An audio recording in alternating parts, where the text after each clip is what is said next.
So I'd like to give you some background on W.E.B. Du Bois, just like I would if we were in a classroom together, which is I would read to you from the Norton Critical Edition of The Souls of Black Folk. And if you don't know this yet about Norton Critical Editions, if you're ever assigned a classic text, you want to find the Norton Critical Edition because it has compiled the best historical context and secondary interpretations and key themes. So the Norton Critical Editions are wonderful. You'll see them now that I've said this, and you should always know that's a great way to start a research paper, particularly because it brings together the primary resource, the text, and the best of critical responses to the text. So if we go to the Norton Critical, we know that we can count on having some historical context in there. And this image is of Du Bois as an infant with his mother Mary.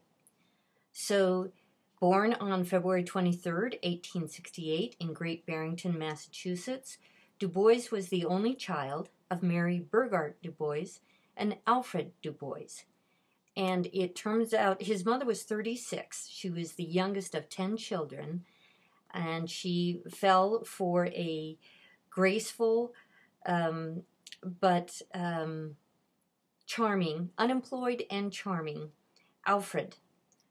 And Alfred didn't stick around. Within a year of William's birth, Alfred was gone, and it's one of the themes that you will find throughout Du Bois' work and also in his own life, in that he was so ready to be the present father and the leading father. His first child died of a sickness, and in part because white hospitals would not treat a black person, the time it took to get the child to a hospital that would see him, the child died. And so Du Bois both did not have a father himself, and then when he was ready, as we'll see, he's gotten through all kinds of challenges, and he's ready to be a father, and then his first son dies. He did go on to have more children. Despite his lack of a male relative who shared his affinities, so he was smart as a whip through school. He had wonderful, strong women figures around him and extended aunts and uncles. He claims to have enjoyed a happy early childhood in an environment that, if not idyllic, was remarkably free of the color line at the time. The town's black population was relatively small. Will attended a predominantly white school and usually worshipped in the white Congregational Church. Right? Those are all things that could not have happened, especially south of the Mason-Dixon line, but in much of the North as well. There would have been a black church, and you would have known that you should go to the black church in much of Christian America. And so this was a town where he attended the predominantly white Congregational Church. I must have gotten indirectly a pretty clear outline of color bars, which I myself did not experience. Moreover, I couldn't rationalize my own case because I found it easy to excel most of my classmates in studies, if not in games. The secret life and the loosing of the color bar, then, lay in excellence, in accomplishment. This is how he was making sense of his own life as a boy. If others of my family, of my colored kin, had stayed in school, they could have risen to equal whites. On this my mother quietly insisted. There was no real discrimination on account of color. It was all a matter of ability and hard work. So he was raised to understand that it was he would be judged by his character, not his color. Oh, my book, pile of books. Whoa. Thanks. How did that just happen? That's what you get for having too many books. I'm back. All right, let me keep flying on here. He graduated in 1884 with high honors, the first black graduate of his high school. He immediately went to work in order to save money for college. In March of 1885, his mom died unexpectedly, leaving her son freed of family responsibilities, but totally impoverished.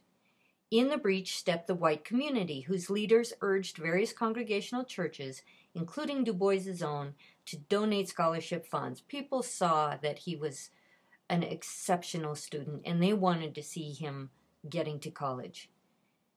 He had decided to attend Harvard, but they decided that Fisk University in Nashville, Tennessee, it was one of the great black or Negro, at the time they would be called a Negro academic institution, was the right place for a promising young man, black man. So though he didn't experience color line, he knew he should be headed to Harvard, and they all felt he should be headed to the black college. He offered no resistance to the plan, deciding to take advantage of seeing the South for the first time and planning to attend Harvard after graduation. So almost like using the black college as the community college from which he would then go on to get his full 4-year degree, transferring over the credits, right? Harvard was the goal of my dreams, but my white friends hesitated and my black friends were silent. Harvard was a mighty conjure word in that hill town, and even the mill owner's son had aimed lower. So he leaves the comfort of this town where his family is established as a good family and goes down south, where he is rudely faces all of the dehumanizing events of a segregated South. He writes, "No one but a Negro going into the South without previous experience of color cast can have any conception of its barbarism. On a Nashville street, I quite accidentally jostled a white woman as I passed. She was not hurt in the least. I raised my head and begged her pardon. The woman was furious. Why, I never knew. Somehow, I cannot say how, I had transgressed the interracial mores of the South. I only sensed scorn and hate, the kind of despising which a dog might incur." I mean, he was lucky to come out of that alive. He felt at home at Fisk, and he did go on to Harvard, where he never quite felt at home. He writes, "I never felt myself a Harvard man as I'd felt myself a Fisk man. Nevertheless, though, he excelled at Harvard, finding mentors such as William James and George Santayana in philosophy. These are two of the great philosophers of transcendentalism and of American philosophy. Frank Tausig in economics, and Albert Bushnell Hart in history. DuBois's first love was philosophy, but because he felt employment opportunities to be limited for black philosophers, he decided on graduate work in history. Study in Europe had long been DuBois's dream, so in October 1892, having earned the M.A. in history at Harvard the year before, he pursued further graduate work at Friedrich Wilhelm University in Berlin, studying sociology and economics with Gustav Schmoller and Adolf Wagner, both leading exponents of planned economies. So think of anyone you might know who would get a master's at Harvard and be accepted for postgraduate study at Berlin, right? This guy opened doors and flew through them. He was that talented. He was the first person of African descent to receive a PhD from Harvard. So that's a little bit of this fighter that we get to read